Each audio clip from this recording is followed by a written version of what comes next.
이동통신업체 SK텔레콤이 인터넷 전문 보험업에 진출합니다. 하나손해보험과 손잡고 보험 사업에 뛰어드는 건데요.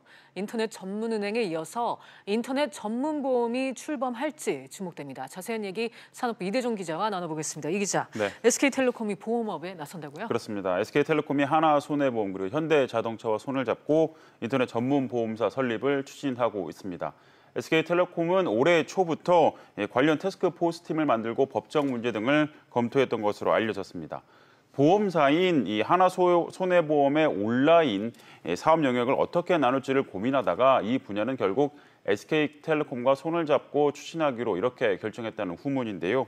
당초 SK텔레콤은 이 지분 투자를 하나손해보험과 50대 50으로 가져가려고 했었지만 이 대주주 적격성 문제가 걸림돌로 작용했던 것으로 보입니다. 이 때문에 SK텔레콤의 지분은 10% 미만이 될 것으로 보이고요. 현대차 역시 지분율이 5% 미만의 수준에서 참여할 것으로 보입니다. 그렇군요.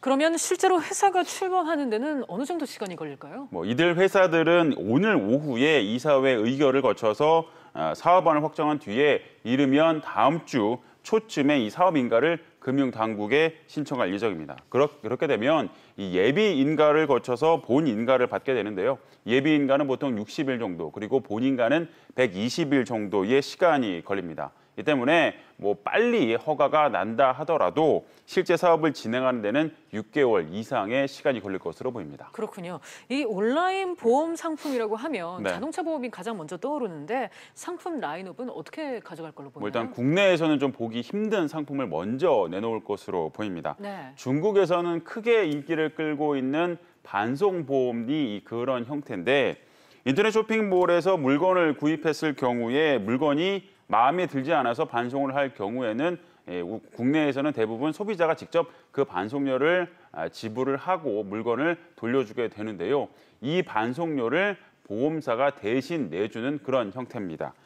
이 반송료를 보험사가 대신 내주게 되는 형태인데, 단기 상품으로 보험료는 200원 정도에 그칠 것으로 보입니다.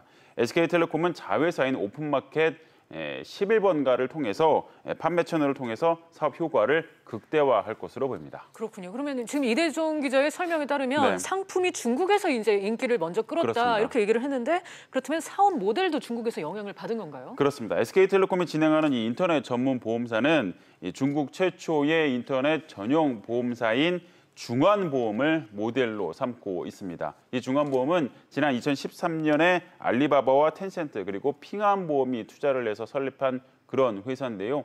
조금 전에 말씀드렸던 이 반송보험 이외에도 배달 앱을 통해서 음식을 주문하고 그 음식을 먹었을 때 배탈이 나게 되면 이 배탈이 난 비용에 대해서 보험료를 대신 내주는 그런 보험 상품 등 이 다양한 상품 라인업을 갖고 있는 게 이 회사의 특징입니다. 이 상품들은 대부분 예상을 하셨겠지만 보험료가 대부분 아까 말씀드렸던 것처럼 200원 내외의 이 적은 소량의 보험료를 내면 가입할 수 있고요. 모바일을 통해서만 가입할 수 있는 게 특징입니다. 최근 이 국내 주요 보험사들이 이 중국의 보험 상품 노하우를 배우기 위해서 중국행을 하는 경우가 상당히 부쩍 좀 늘었는데요. 10년 전만 하더라도 중국이 우리나라를 찾았는데 지금은 그 상황이 역전됐다는 평가가 지배적입니다. 그렇군요. SK텔레콤의 인터넷 보험업 진출, 또 보험업계에는 어떤 변화를 가져올지 지켜봐야 될 것 같습니다. 지금까지 이대종 기자와 얘기 나눴습니다. 잘 들었습니다.